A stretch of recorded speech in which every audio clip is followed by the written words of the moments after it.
Okay, I just wanted to go over the Microsoft Surface Folio keyboard, which I cannot find anyone else talking about how to go about fixing it or repairing it.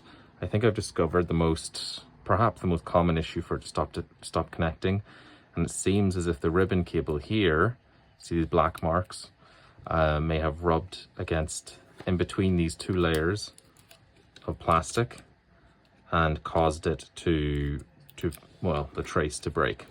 So I found that when opening this, that you're going to stretch the fabric too much when trying to separate the two pieces of fabric, and there's just so much adhesive everywhere. You can actually see that separating this plastic section, you would think might actually be the easiest, but turned out to be my hardest part, as I ended up snapping it in two places.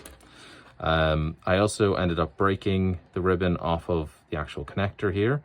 This part actually splits into 3 different pieces.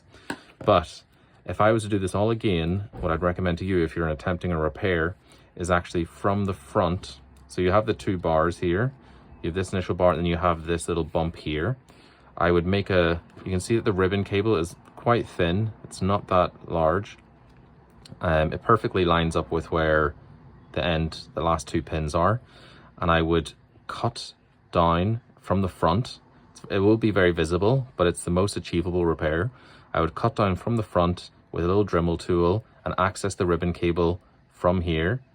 And then once I'd repaired the traces, I would epoxy it all back together again. And I think that's your best chance at doing a repair here.